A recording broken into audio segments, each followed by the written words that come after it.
ప్రైజ్లాడండి. అందరికీ వందనాలు. వాక్యములకు వెళ్లే ముందు ప్రార్థించుకోండి.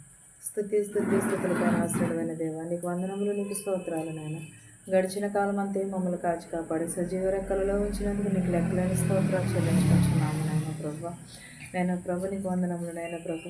నేను వాక్యంలో ప్రభ మేము నిలకడగలిగి జీవించే భాగ్యమును దయచేయమని అడుగుతున్నాం ప్రభ. వాక్యము విని వాక్యము ద్వారా అనుసరించే ధన్యతను దయచేయమని అడుగుతున్నాం ప్రభ. చూచుచున్న వారికి వినిచున్న వారికి ప్రతి ఒక్కరికి మారు మనసును దయచేయమని అడుగుచున్నాను తండ్రి. ఆమేన్.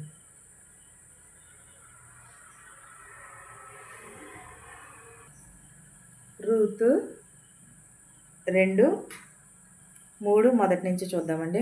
ఆమె అత్త అయిన నయోమి కుమారి, నా కుమారి, నీకు మేలు కలుగునట్లు నేను నీ కొరకు విశ్రాంతి విచారింపవలసిన దానను గదా. ఎవనిని పనికెత్తెల యొద్ద నీవు ఉంటివో ఆ బోయోజు రాజు మనకు బంధువుడు. ఇదిగో ఈ రాత్రి అతడు కళ్ళెమున యావలను తోర్పార్ప పట్టబడిన బోయోజు పోయిచున్నాడు. నీవు స్నానం చేసి తైలము రాసుకుని నీ బట్టలు కట్టుకుని ఆ కళ్ళెమునకు వెళ్ళుము. అతడు అన్నపానెములు పుచ్చుకునుట చాలించు వరకు నీవు అతని మరుగై ఉండుము. అప్పుడు పండుకునిన తరువాత అతడు పండుకునిన స్థలమును గుర్తెరిగి లోపలికి పోయి అతని కాళ్ళ మీద నున్న బట్ట తీసి పండుకొనవలెను. నీవు చేయవలసిన దానిని అతడు నీకు తెలియచేయునని ఆమెతో చెప్పగా, ఆమె నీవు సెలవిచ్చినదంతయు చేసేదనని చెప్పి ఆ కళ్ళెమునొద్దకు పోయి తన అత్త ఆజ్ఞాపించినదంతయు చేసెను.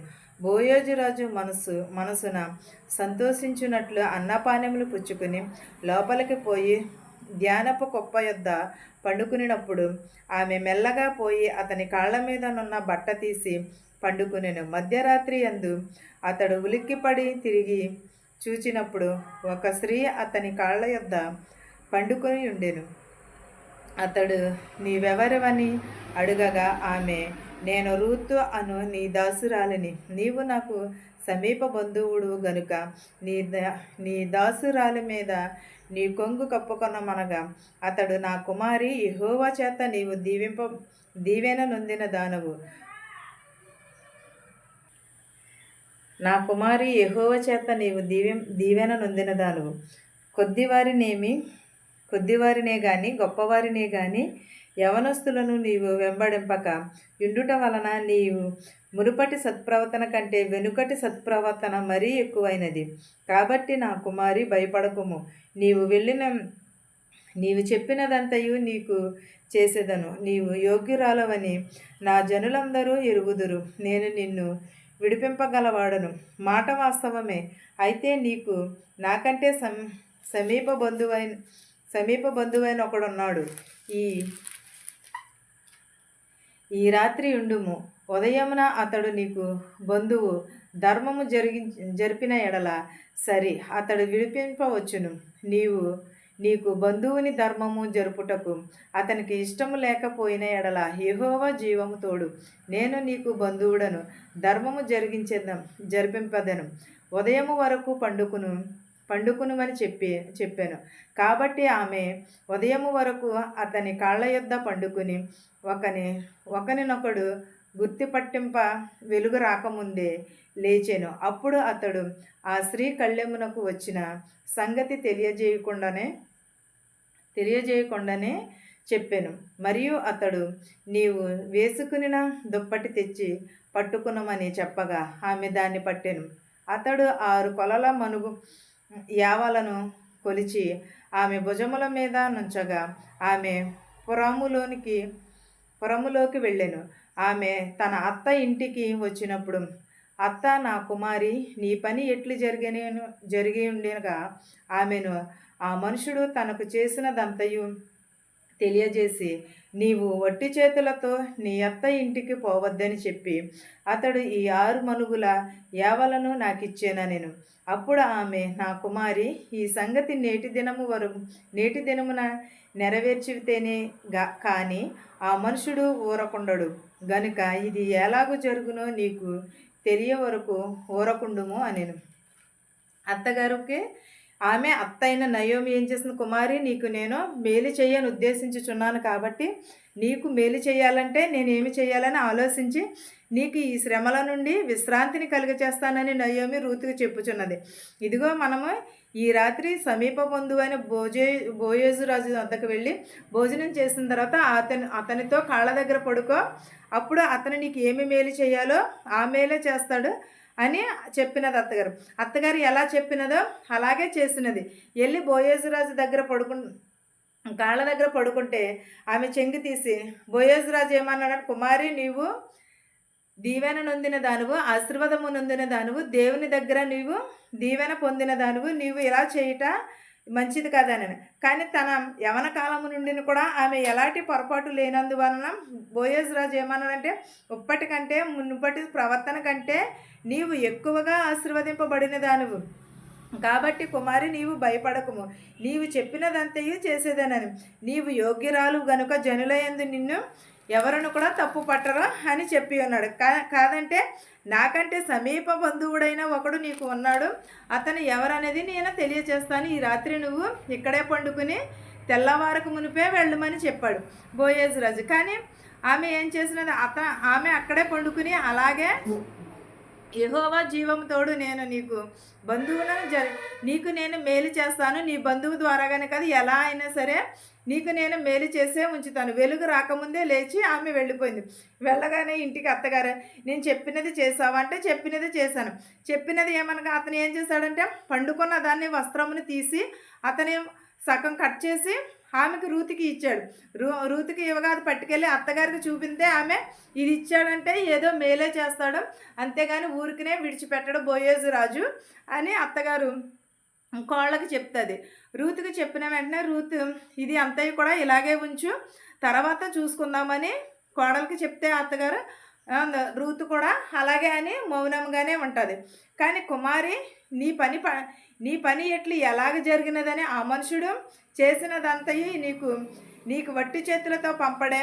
ఆ మనిషి ఎప్పుడును కూడా వట్టి చేతులతో పంపడు, ఏమి ఇచ్చి పంపించాడని ఆమె బోయేజురాజు ఏం చేశాడు, దుప్పటిని యావన మనుగుల 6 యావన మనుగుల దానిని కట్ చేసి ఆమెకి ఇచ్చి తిరిగి ఇంటికి వెళ్ళమన్నాడు. ఇంటికి వెళ్ళగానే అత్తకిస్తే అది ఏం చేసింది, కుమారి ఈ సంగతి నేటి దినము వరకు కూడా నెరవేరే వరకు కూడా ఏ మనుషుడికి కూడా చెప్పవద్దన్నది, ఊరికనే ఉండమని అంటున్నది.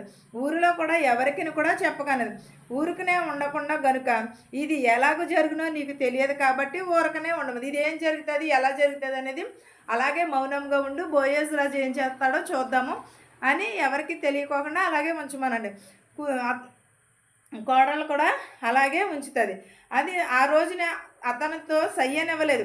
కాదంటే కాళ్ళ దగ్గర మాత్రమే పండుకుని ఉన్నది రూతు రాత్రి తెల్లవార్లు కూడా కాళ్ళ దగ్గర పండుకుని ఉండటం వల్లనే ఒక ఆడ మగ ఇంట్లో ఉన్నారు ఏమంటారు, వాళ్ళ ఏదో తప్పు చేశారని అంటారు. కానీ రూతు నీతిమంతురాలు కాబట్టి ఎవరను కూడా అలాగ గ్రహించలేదు.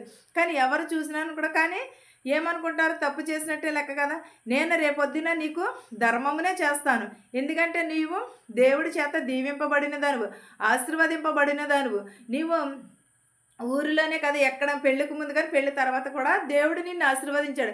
నీ ప్రవర్తన చాలా మంచి ప్రవర్తన, నీ ప్రవర్తనను బట్టి అధికముగా ఇప్పుడు కూడా నీవు దీవింపబడిన దానివి, ముందు పెళ్ళి కాకముందు కంటే ఇప్పుడు ఇంకానూ నీ ప్రవర్తన చాలా మేలైనదని బోయేజురాజు చెప్పుచున్నాడు.